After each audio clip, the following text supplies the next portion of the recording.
Hello, Ram Ram, नमस्कार दोस्तों। कैसे हैं आप सब लोग। दोस्तों आज डेट है 18 अगस्त 2024 और आज मेरे पोर्टफोलियो में कुछ भी नया अपडेट नहीं आया है क्योंकि सैटरडे को मार्केट क्लोज रहता है। तो दोस्तों आज हम बात करने वाले हैं कि अगर आपको 10,000 रुपये एसआईपी के रूप में म्यूचुअल फंड में इन्वेस्ट करना है तो कौन से फंड लें और कैसे एलोकेट करें।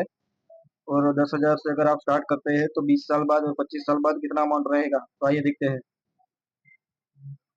तो देखिए दोस्तों, ये मैंने पोर्टफोलियो आपके लिए बनाया है। अगर आप 10,000 पर मंथ से स्टार्ट करना चाहते हैं तो यहाँ पे मैंने चार म्यूचुअल फंड लिए हैं।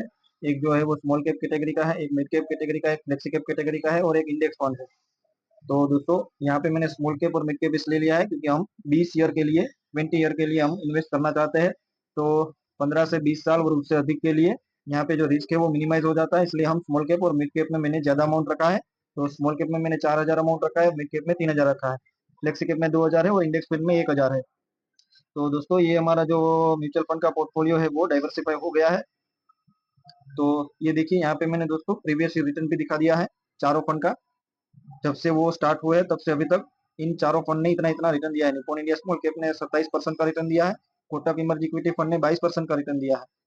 और हमारा जो इन्वेस्टमेंट अमाउंट रहेगा वो इतना रहेगा। यहाँ पे आप देख सकते हैं टोटल 20 साल में हम 24 लाख इन्वेस्ट करेंगे। और ये दोस्तों ये जो अमाउंट है आप देख सकते हैं टोटल 5,88,00,000।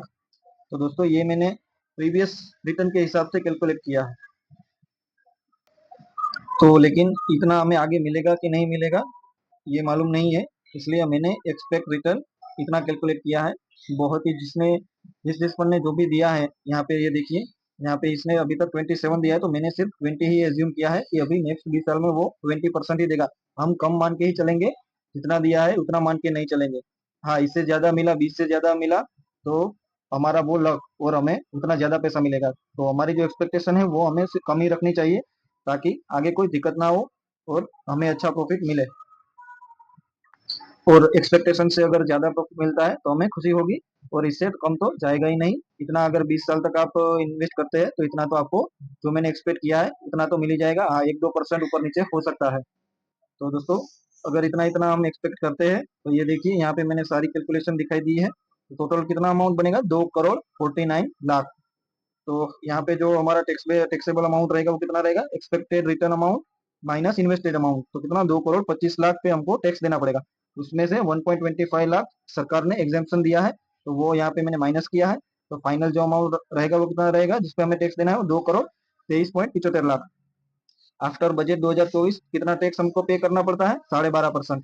तो 12.5% के हिसाब से कितना अमाउंट हमको टैक्स पे करना पड़ेगा, 28 लाख रुपीज हमको पे करना पड़ेगा। तो वहाँ वो 28 लाख यहाँ से हमारी फाइनल अमाउंट में से हम ये देखिए ये मैंने माइनस किया है तो कितना बचेगा, 1,95,00,000। तो मतलब दोस्तों अगर आप 10,000 पर मंथ की एसआईपी स्टार्ट करते हैं 20 सालों के लिए तो आपको इतना अमाउंट मिलेगा। और अगर परसेंटेज हमारा एक्सपेक्टेड रिटर्न से ज्यादा मिलता है, ये जो मैंने एक्सपेक्टेड रिटर्न यहाँ पे लिया है उससे अगर ज्यादा मिलता है तो ये अमाउंट आपका जो है वो बढ़ेगा। दोस्तों ये हमें मान के नहीं चलना है, ये प्रीवियस रिकॉर्ड है उसके हिसाब से मैंने कैलकुलेट किया है। हमें ये मान के ही चलना है कि इतना ही मिलेगा। तो इससे ज्यादा मिलेगा तब हमारी खुशी और बढ़ जाएगी। ठीक है।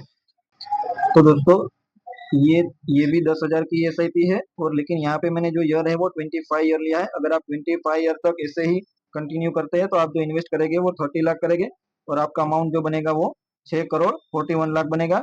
लेकिन प्रीवियस रिकॉर्ड के हिसाब से चेक करें तो इतना बनता है 20,43,00,000।